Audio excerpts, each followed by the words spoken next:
Hello, everyone, and welcome in to the interview with Bobby Skinner, who we've had on many of times. But Bobby, I don't know if we've had you on yet in the Giants Nation show era. We might have. I can't remember. It's time flies by. We're already in December. The Giants already. The Giants still have 2 wins, even though we're in December, and that's kind of where we are right now. But Bobby, first of all, how are you? And I guess I'll phrase it like it is the first time in the new show era. How is it kind of being your own boss and doing that stuff? I wanted to kind of get your answer to that question. How's that been? That's probably the most enjoyable part is like I get to do Yeah. whatever I want. I don't have to answer to anybody. If I do make a mistake, the only person I can, cuss out is myself. So every success issue is like I get to own that. Plus it allows us to like kind of, hey, you know what? Even if this doesn't make money, this is something we can go and do where that just wasn't the case when you're working for a company.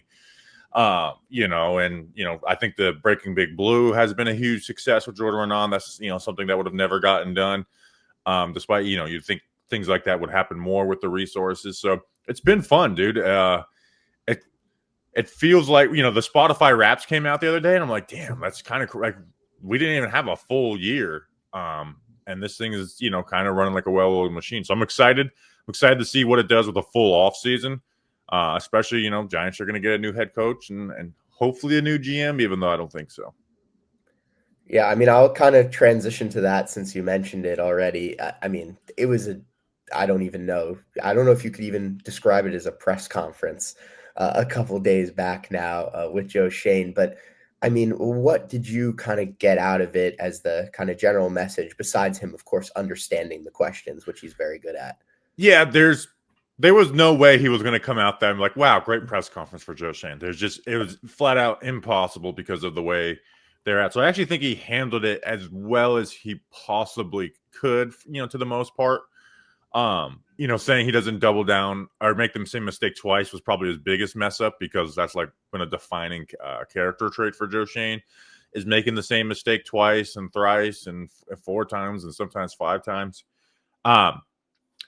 My biggest takeaway, though, was when he was asked about, like, do you have any assurances from ownership about your job? And he didn't. He didn't say yes, and he said, ownership will evaluate this at the end of the season. Where his answer last year was the exact opposite. Like, yep, I fully expect to be back. We have good conversations with ownership. Like, we keep them in the loop with everything.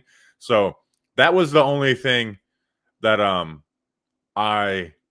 I really like will take away of like, all right, I'm keeping that in the back of my mind. The rest of the stuff was basically just him, taking his beating.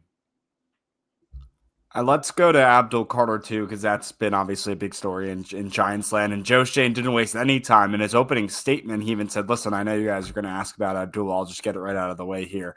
What has been? I mean, I listened to your show, so I do know your take. But just for our audience and letting them know what the hell is the deal with Carter, and then Kafka couldn't stop profusely saying it was his decision. Thank you, Mike. We do in fact know that it is your decision. It's kind of like Joe Schoen with his I understand the question. I mean, those like little ticks that I was hearing throughout the week have just been ringing in my head of I understand the question, and it was a coach's decision. So what do you make of the whole thing with Abdul Carter right now?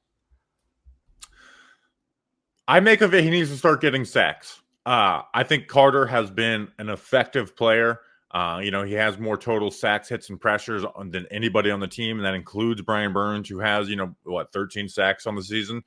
I think he's had some games where it's like, man, he is popping off the screen. The last 4 games, though, you had a little bit of a 3-game stretch in there where he wasn't doing much. This past game was his best game in a month against the Patriots, despite being out there.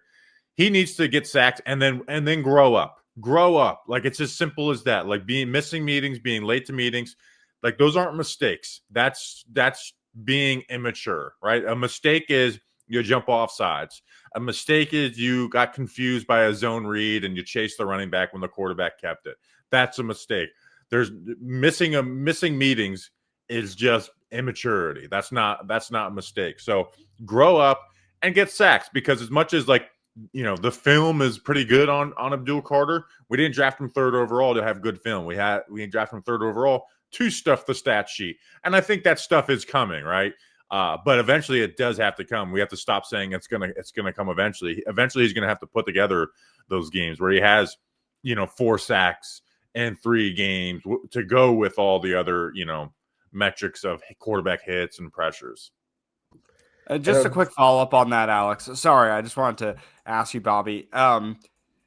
With the 1 drive suspension into the 1 quarter, not having him play, what do you think of that disciplinary measure? Is that enough? I've seen a lot of people on Giants Twitter saying he needs to be sat a game, 2 game, whatever it may be. Does the quarter really influence him in the future to be like, all right, I'm sitting at quarter because I did this. Now I won't do it again? Because when it seemed like when he sat for a drive, nothing changed because then he got this, a disciplinary measure again. If he's not a total just jerk, it should. I mean, it was on prime time and everyone saw, right? And then, you have the Wes Steinberg stuff that gets out there as a joke. And now everyone's laughing at you, Abdul Carter. You've become a punchline, right? That's the first time in his life that has ever happened, where there's millions of people laughing at him, right? Whether they believe it or not. If that's not enough to motivate him to grow up, what will be? You know what I mean? Like, do you need to be released from it? Like, if you're that immature to not let that stuff wake you up, then you're a lost cause. So I think it will. I think it will. Now, am I saying that you might have an issue pop up here and there throughout his career? I'm not saying that. But the immediate future, that should wake him up. And I do think he kind of has put this pressure on himself from right when he was, in the offseason, right? Trying to get Lawrence Taylor's number and, this and that, right? He's kind of brought this upon himself, and he's kind of, people have been waiting to just jump on him because of that, right? So whenever any small opportunity comes up, and, a lot of rookie pass rushers do not have great rookie seasons, and really, don't turn it on towards the last few weeks. But, for him, it's, you're number 3 overall. You're kind of already putting yourself in that high stature. If you're comparing yourself to Lawrence Taylor by trying to get his number, we're expecting sacks each and every week. And then when you're not producing that, it's just not good enough.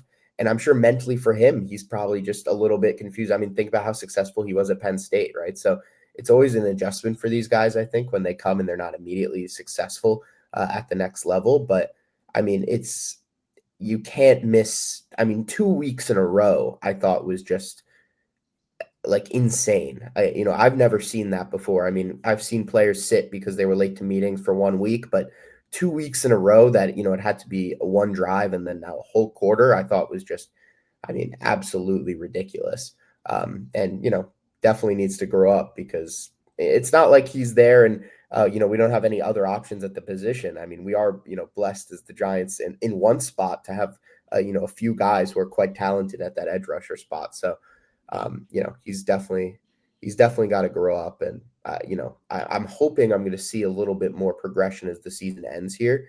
Do you expect that? Do you expect a few more sacks, or a few sacks, I should say, or kind of him improve a little bit? Because we do usually see that with rookie pass rushers. I think so. Jaden Daniels is going to be tough because he's hard to bring down in a week.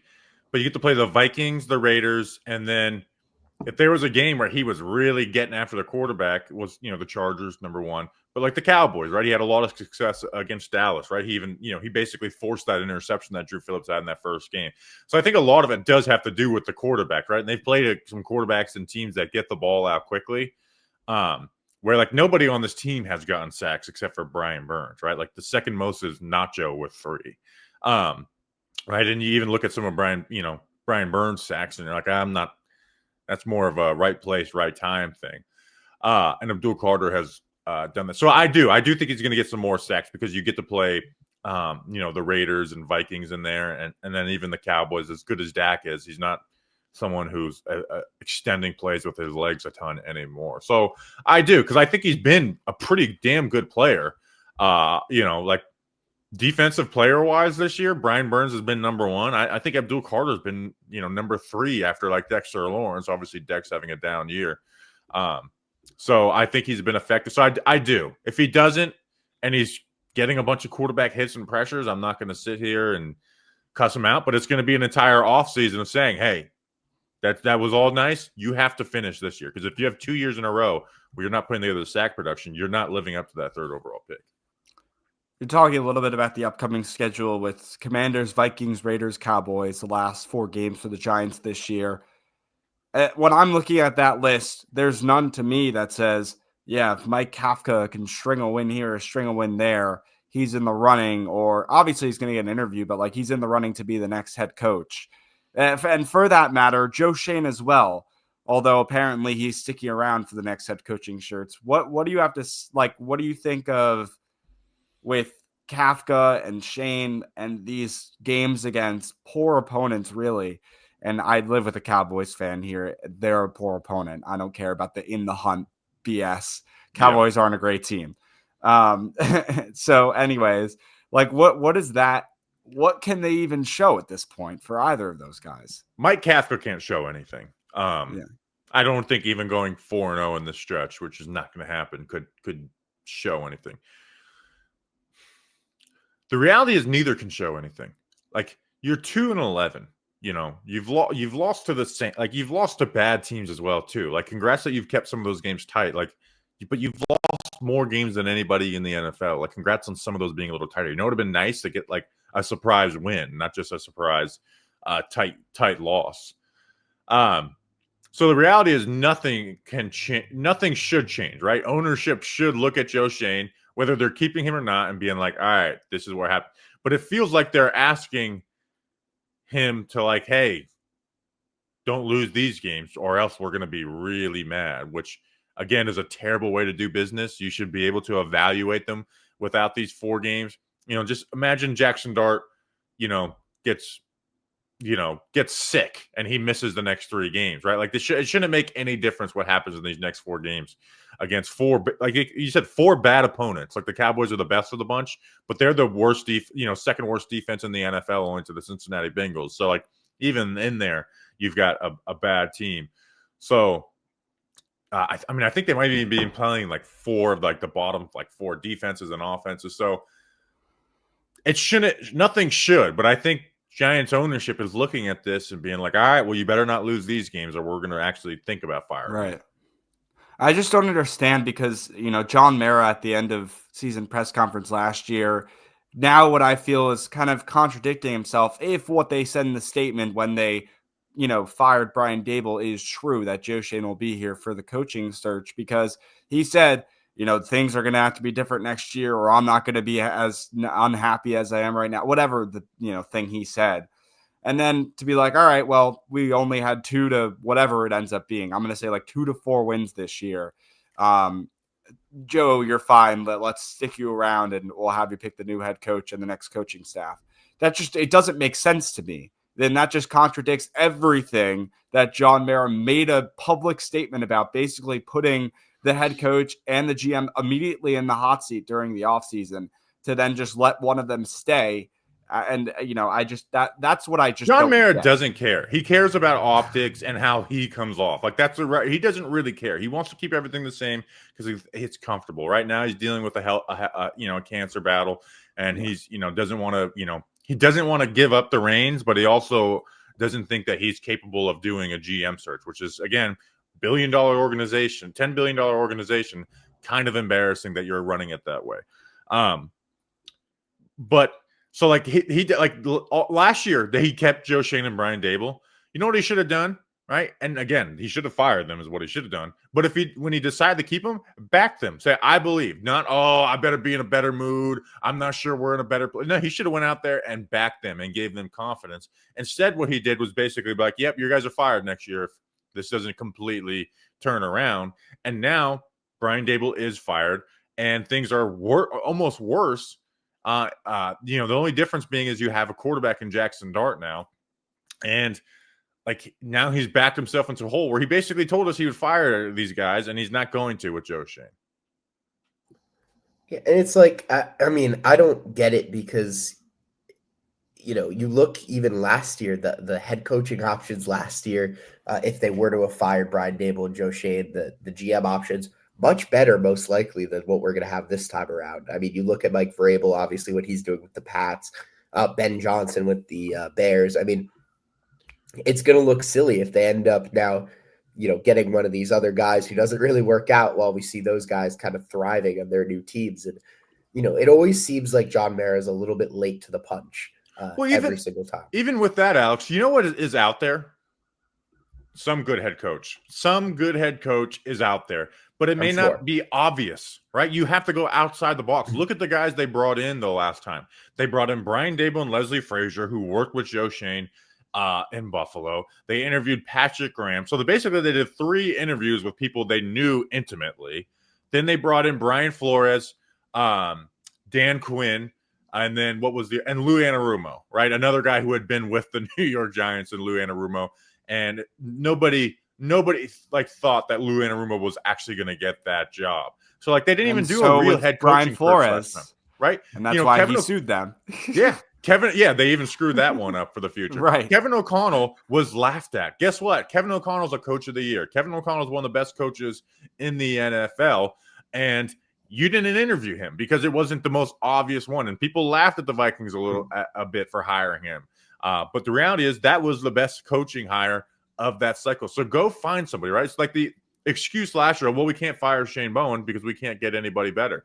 Why not? You can't go and identify somebody who may be a little early, who's willing to take that jump. You can only look at the CBS, power rankings of next best 5 defensive coordinators, and that's the only people you can interview from. So that's where I get frustrated with them is they never change, where it's they run the team like a fan almost, where it's all right, we have limited information, right? I can't go and call this person and that person to find out about this, defensive coordinator at Georgia or whatever. But they can do that, but they just kind of do this is what the media, these are what the CBS articles of potential head coach candidates put together. This is what the Dane Brugler and Mel Kiper big board is. Yeah, and it's kind of like what you were saying too, right? It's kind of, they don't want to step out of their comfort zone. John Mara doesn't want to mix things up. He kind of wants to stay status quo, and it's the same thing with the way they do their coaching and GM searches as well. I mean, kind of transitioning to the head coach search, because we know that's definitely going to be happening. Hopefully, there's a GM search as well. But I mean, there's 2 different ways to look about it, right? If Joe Schoen is there versus no Joe Schoen, because I think that influences it quite a bit.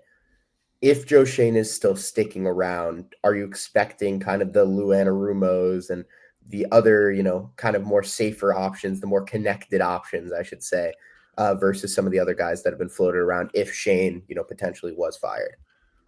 I might be expecting that either way, because those are the names we consistently hear, and a lot of that I believe is coming from ownership. I think ownership is going to have a huge say in the next head coach, which is frustrating. Terrible. Where it's oh my God, it's we're never going to learn, right? You just constantly.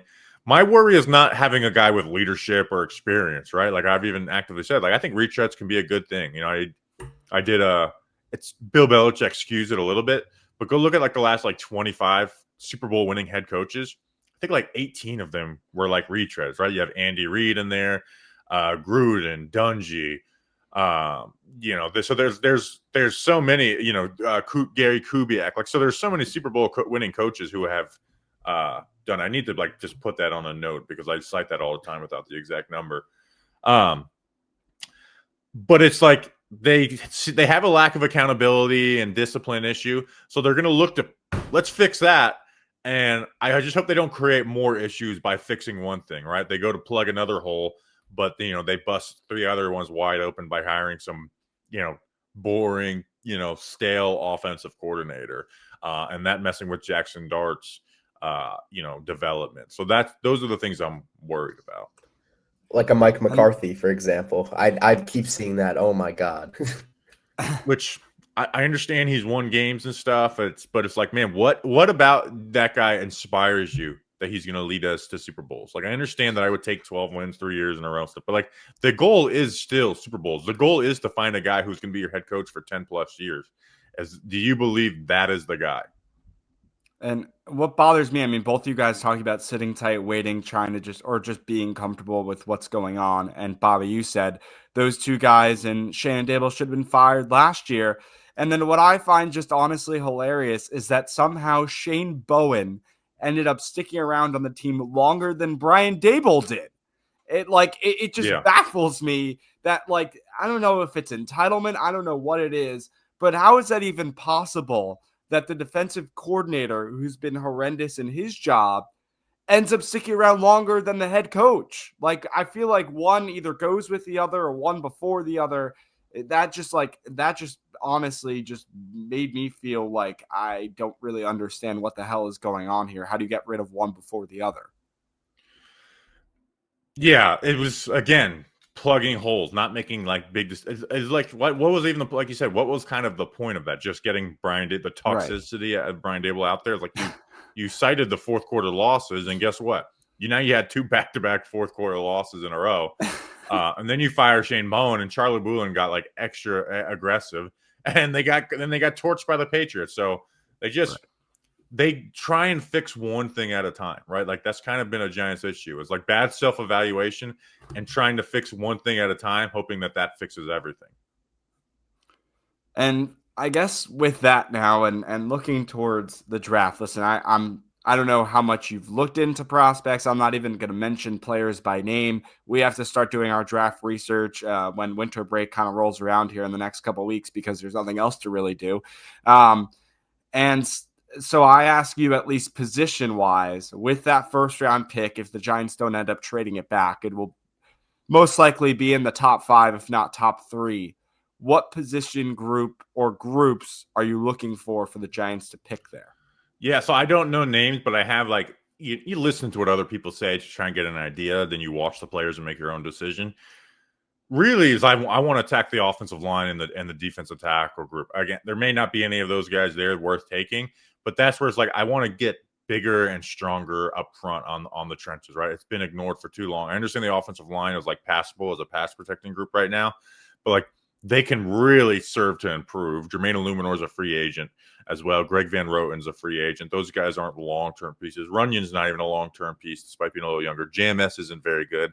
Like, I want to build this offensive line and make it a strength and not just passable. Like it's been a breath of fresh air what it has been this year, but I want it to be better than that. It's kind of like what you said, right? As we fix one issue, and then everything else now becomes an issue. Yeah, the offensive line's been a heck of a lot better this year, but everything else has been dramatically worse. So I think it's. I personally am like I look at the board and I don't really know. I haven't looked super deep into the prospects, but I mean the Giants are such a flawed team. I mean, yeah, guys on the trenches would be great, but to be honest, like after watching Paulson Adebo against the Patriots, I mean, corner's not a terrible shout either. Yeah. They could go any position. I like. Yeah. Like if you like Caleb Downs way more than anybody else, go Caleb Downs. If you like Arvell Reese more than everybody else, go Arvell Reese. I think this is going to be a year where I'm in favor of the trade down. Yeah, I agree. Ooh, okay. Like if they get a top 2 pick, there's going to be some QB hungry team. Please, Jets, keep winning games, please. I beg of you to keep winning games. But like this is a year where I can really see myself being in favor of the trade down. Yeah. I also think, I mean, based on what I've read or kind of looked at so far, I think you can get, I wouldn't say the talent is super top heavy necessarily. I think you could, get some guys who would be still very big difference makers, Yeah. Sliding down into later single digits, compared to, number 2 or number 3 or wherever the Giants end up. But I mean, the Giants just have to get good football players. I mean, at the end of the day, the Giants don't have a ton of those. But it's at this point, I always am going to get excited for the draft, right? I'm sure March is going to come around. I'm going to get excited doing the mock drafts or whatever. But at the end of the day, I think for the Giants, it's not necessarily even a personnel. Like it's bigger than all that at this point. And I think we've seen that it's just the organizational mishaps at every turn. If that doesn't change, it doesn't matter if you have, Patrick Mahomes and, I don't even know who, Justin Jefferson and the best O-line in football. If you every, other week your kicker, injures himself before the game and you don't have a backup kicker or, your defensive coordinator is not, calling the right plays. It's not going to change unless they fix the basics and the fundamentals of what the organization is doing. And that's the worrying and concerning part, because it just doesn't. Super Bowl's the standard, right? So say Yeah. Jackson Dart gets even better and is like a guy who's getting us in the playoffs every year. You can cap yourself out by being a badly run organization. Shout out the Cincinnati Bengals. Even though the Texans defense is great right now, like I think they're an embarrassing organization the way that they've put offensive linemen in front of CJ Stroud. I think it's embarrassing what they've done, trading, like having offensive line issues and then trading away Laramie Tunsil because he had not his best season. I think that's an embarrassing move. So like the Texans, if the Texans had a better offensive line, they might be my Super Bowl team. But because I think they make mistakes similar to the Giants, I think they're in an issue. But they do have, I would kill for that defense that they have. So yeah, I agree. You can cap yourself out. The Buffalo Bills, right? As much as like, we pulled from the Bills, they got Josh Allen. Do you look at that roster and being like, man, they've really put together a Super Bowl winner around Josh Allen? I don't think so. I think they've done a terrible job giving him weapons. I think they've had terrible first-round pick after first-round pick of Dalton Kincaid, Keon Coleman, Kyer Elam. Like, they've had terrible first-round picks, and it's made it difficult for Josh Allen to get that Super Bowl. That he's a deserving player, that he will probably win one eventually, but he may be a Dan Marino because the Bills don't build around him correctly. And Alex, you're worried about the fundamentals. I mean, just the final point on the draft. I don't feel comfortable if Joe Schoen is making the picks. Like, to be completely honest, because you're looking at the picks that he's made since 22, and it's Neal, it's Bangs. We have no idea. You know, Carter's a question mark, and then Neighbors and Dart in between that. But it's right now looking to be a pretty even. And I really don't give him credit for the Neighbors pick either, because like, who else was he going to pick? I mean, a quarterback. I do. You got to give and here's the thing: is fair enough. Evan Neal failed. We wouldn't. If Evan Neal was great, we couldn't do like, oh well, I don't give him credit for that, because these guys, there's no such thing as a slam dunk. I do think Neighbors was as pretty damn close to one, but I do give him credit for that, because he could have went quarterback, he could have went another player. Or Neighbors just couldn't have been as good as Bill, which has happened with top 10 receivers. But I got to just spit this out, because I looked it up. 16 of the last 25 Super Bowl winners have had a retread head coach. 6 of those go in the Bill Belichick. Coughlin has 2. Dungy, Gruden, Kubiak. Pete Carroll has 1 in there. Bruce Arians. And then Andy Reid with the other 3. I wanted to get that number out there. Yeah, no. That's cool. I mean, yeah, I just I don't know with the coaching search of where the Giants and if the Giants can pull something like that off. I mean, a Super Bowl just seems so far away. And as each year has gone by in the 2020s, I guess for that matter, it just seems like they just go further and further out than closer and closer. I do want to ask about someone who hopefully can lead them there eventually at some point in his life, I hope, and that's Jackson Dart. The concerns, though, of this last week have been since that Patriots game. It wasn't a flashy game. It wasn't even close to it. It was one of his, honestly, worst performances of the season. I'm not saying he played horrific, but it wasn't good.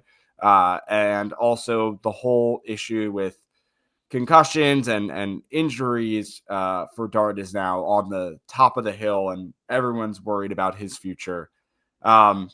I guess just your take on Dart so far this year. I know it's hard because everything, I feel like everything has been just weird with him coming in so early, and then the injuries, and then the concussion, but then the medical, whatever. Anyway, go ahead. I've been very pleased with Jackson Dart. And I don't think it's just because I was lower on Jackson Dart than the New York Giants. I think a large majority were probably in line with what I thought of him in the draft.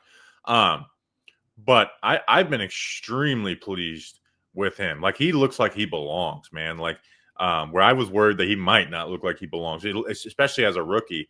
The early days of camp, I was like, oh gosh, this is a mess, right? Like, this is early training camp. You're not judging the guy on this. Like, this is a mess. And then it just like flipped for him one day, and it's been all uphill since then. So like, he's still got a growth to do, but I just feel like he's going to be good enough that he's going to be able to make the plays to get by as he learns the game and matures and gets better. The injury stuff, yeah, I worry about that.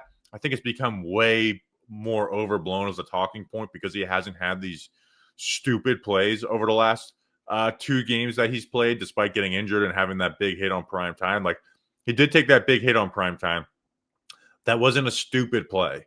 That's the thing that a quarterback should do every single game. The Patriots had decided, like, if it's close, blow his ass up. Do not give him the benefit of the doubt whatsoever.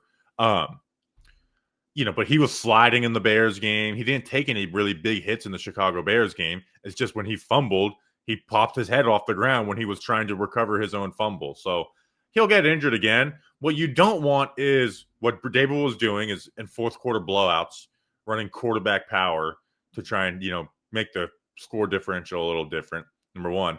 And then frustration, like the 49ers game, they're down by, 14 points or whatever. It's the fourth quarter, and he can run out of bounds, and he's deciding to just stay in bounds and put his shoulder through somebody. That's the stupid shit that you can't do.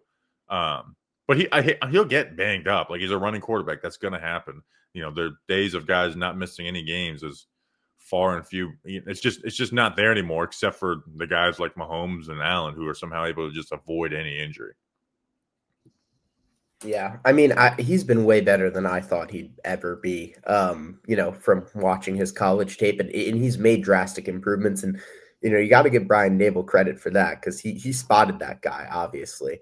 But I do think he has all the tools, and I always use this phrase, but I think he has that like it factor. I think we saw it on that 2-point conversion in the Pats game. I mean, he can make plays, and it's just about surrounding him with the proper talent and the resources he needs going into next season. But I'm also not super concerned about the injury stuff, as long as he's not just slamming his head into the ground for no reason, kind of like Cam Scatterboo. So I think those two guys give a kind of character and identity to the Giants. And I really do think if Scatterboo's still up and playing the rest of the season, I think, you could see a lot different results just based on the kind of energy they brought. But I mean, I've been impressed with him, and, I'm going to just throw this fun one out there. There's, I would assume, no chance you think the Giants take a quarterback, even if they get number 1, number 2 pick. No. And one of the worries is when you let these guys draft their quarterback, as if you're in a spot that you fire them. Right, that was kind of under the guise of like Dart was having rookie struggles, and it's like, well, you don't want to hire a GM who's tickling your ears saying, "Oh, I would like to work with this guy," even though he's just saying that because he knows that gives him the best chance of the job. Where the best guy for the job may have been someone like, "Hey, I didn't believe in this guy in our draft process. I think his rookie year stunk. I don't see the signs. I want to draft a quarterback at 2." Dart has eliminated that part of the process, because there's nobody in their right mind who would look at Dart's rookie season and say, yeah, let's give up on him. Like, not to say that you have to be sold that he's the guy, but like, there's nobody in their right mind would say, hey, yeah, that's a guy we're giving up on after year 1. So that's all the more the reason I think to fire Joe Schoen right now. Is like, all right, now you have this guy after 1 year. Don't do the exact Daniel Jones thing where you're holding on to a clinging GM. Not to say Jones would have been good.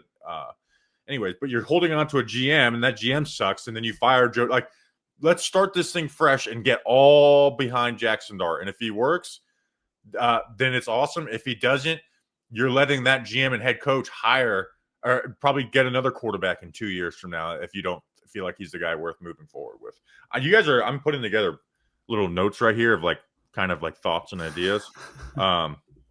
3 years from now, support Jackson Dart. And I'm going to go clip something from the Joe Schoen press conference after this about his Super Bowl being the standard. So thank you guys for interviewing me. So I have content. Oh, yeah. No problem. I find it hilarious, by the way, and that we have the season is well over when 2 of our 3 quarterbacks are ready for retirement, as they are going on their pregame shows on CBS and Fox, and Jameis Winston and Russell Wilson during the bye week. I know. I need to try and get Jackson Dart on the Bobby and Grump pregame show on Sunday. I think you already missed out. I believe he's going on Cam Scatterboo's Twitch stream. Excuse me. So I think you're late to the punch, unfortunately. Jeez. It's not going to stop me from trying to tweet. Does Cam Scatterboo? This is actually a good question for you guys. Okay. Do you guys keep up with like the Scatterboo Twitch stuff? Oh, I mean, I see his clips. I don't watch his streams. Okay, I was wondering, does he just like Twitch all day, every day? It's pretty frequent. I think he does have a schedule. like he does it at nights most of the time because I've looked like on Twitch before and he's been live. But I do know he did that. He did that stream with Alex. Do you see the one he did with Neon, who's I think like a Yes, I phase did see streamer, that. and they Yeah. did it in the big mall next to MetLife. They walked around the mall. But anyway, yeah. Shout out Cam Scadaboo with his little scooter. Looks like he's doing all right in his recovery. Bobby, I have a really tough question for you at this point. With the Giants 2-11 on the year, for fans, your message to them of like what do we do at this point as Giants fans? Like, how do we hold on? Because as Alex and I have talked about, and I'm sure you and Grubb have talked about, and Jordan Renan, it's honestly getting harder and harder to jump on the mics for the game preview, to talk about it, for the game recap, to go on another show and preview the game too. I mean, I was talking to Patriots fans last week, and he sent me the rundown, and he's like, before the show, you're going to talk about your keys to the game. I'm like, what keys are there to talk about for the Giants team? I have nothing. Like, the season's over. We're going to lose this game. So what do you say to Giants fans of like trying to somehow stay through this? You got Jackson Dart. That's nice. I don't know, man. This is what sports is. Like it'll feel good if we ever get back to that mountaintop, right? It just will feel better, or even to be competitive, Like me and Alex are Nets fans. As much as the Kevin Durant, Kyrie, Harden thing sucked, man, it felt good to have that feeling, to have a chance at a championship, right? After all those years, Alex probably wasn't alive, or not alive. He was alive, but not as an actor. Actually, how old are you, Alex? I'm 21. Okay, so you weren't alive for the 01, 02, 03 Nets where they were in the NBA Finals, right? And I cling to that forever as a Nets fan. And then I'm like, oh, we have a chance at a title. Should have won that damn thing that year. I can't believe how bad our luck went. But like that just – when it's there, I dream of doing Super Bowl week with Giants Nation show and going live every single day and then doing interviews and podcasts and I dream of that type of stuff. And the quote Justin took, "It's the best feeling in the world." So it's the NFL. It's a parity league. Teams get back on top, and hopefully the Giants will eventually. And Jackson Dart looks like he could be a quarterback to help do that. I just thought of one more fun one too. Now with the bye week, on your end, what changes? I'm sure you'll still be watching football on Sunday, but anything you're doing this weekend or during the week that you otherwise would not have been able to do if the Giants had a football game? So originally I had some plans and those both got canceled. So I don't know yet. Now those plans were things that stopped me from, going and do. So I don't know. So here's the issue is I'm doing the bye week mock draft, which takes a lot of work, especially when you haven't done prep on players. So you don't just get to pick players. You got to go and watch individual players and pick which one out of a limited sample size. So I'll probably get a little early head start on that on Sunday. But I'm going up to the game this weekend, the Commanders game next weekend. So it's more getting prepped and getting ready to go and do that. We're going to turn that into like a little mini vacation, a day in, one day in New York City, one day in upstate visiting some family in the Catskills. So it's more of getting ready, rest and relax, and all that good stuff. Very nice. Very nice. Yeah, that'll what about be you guys? I mean, I know you guys got your daily grind still, but yeah. I mean, it's just this is the tail end for us for school. So honestly, we're taking the weekend and studying. It's very boring, but not what you would hope to be a bye week of rest and relaxation. Alex, this thing worked out for me because I was just destined for I guess trade work's not so bad, but whenever I think about school, right? Sometimes people are older, like, man, I wish I would have taken school more serious and shit. I'm like, nah, fuck that. I'm never studying stuff I don't care about and looking at this. There's things I go back and like, man, I wish I would have done this better. I never once I'm like, man, I wish I would have studied harder. Never once in my life. So yeah, that's probably terrible advice for you guys right now. But I'm just saying I'm not envious of having whenever I talk to someone who's in college, I'm like, that really sucks. So yeah. Good luck, guys. Listen, I mean, I have 3 exams coming up. one of which is ASL, which actually I do like learning other languages, so that's been fun. I have 2 biology exams, one next Monday, one next Friday. I'm very much a journalism major in the communications program at Syracuse. No reason why I should ever be taking a lab science in my life, but here we are. Agreed. That's the thing. It's like, yeah, the journal, like you're killing it. You know, obviously I see your stuff all the time, Josh. Like you're killing it, but like you shouldn't be having to do biology. Like, you know, that you know, they're literally just stealing your money. Now I'm going on like a rant against colleges, but like I don't need to learn any of this. This is not what my desire is. Okay, there's no happen chance that I need biology in my future. It's very clear cut. Am I going to need this in my future or not? Josh, you're never going to need that in your future. When you get sick, you're going to look up WebMD. You're going to go to the doctor, or you'll just ignore it like a grown man. But like, what chance will you ever need that? There's none. Like, there's certain careers where it's just like you either are in it or not. I don't need to study any biology. It's never going to be important to me in my life. Well, tell Alex that he's a business major, so his homework is just doing coloring books and all that. My school didn't have business, so I did what a school that didn't have a business major did, was economics, and then failed out. So good luck, guys. Well, appreciate it. Yeah, that's my weekend too, Josh. So I agree with you. Alex is ahead of me because he finishes first, so he's gonna get to leave school before I'm here till the 18th. But anyways, that's the deal there. Bobby, can I thanks. Let me fit, because now you guys got me. It's sometimes please people that are in college who are like trying to get in media and stuff. I'm like, they're like, hey, can I interview for this project or stuff? I'm like, yeah, but your professor is gonna hate me. Where I'm like, where it's like I did nothing of college, basically just kind of like did it as a hobby, and then like I got very lucky in doing all this, like hard work too, but got very lucky in this. That path is not the path for most people, so I'm like, just beware that your professor is probably not gonna love the advice that I give, which is but good luck with college, guys.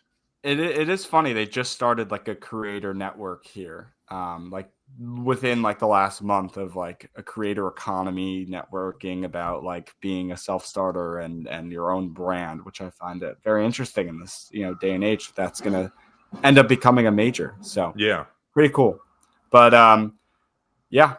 That's what we got, Bobby. Thanks so much for joining us, man. Bobby Skinner _ on Twitter. And obviously, if you're anywhere in the Giants sphere on Twitter and podcast, YouTube, you already know about it, but runs the Giants Nation show. And they do a great job over there. So go support that. And you guys will be in our backyard. Basically, Alex, I don't know if you saw this, but Bobby and Jordan Ronan are going to be at Shin Rose in Clifton, which we live in Montclair. That is literally right around the corner.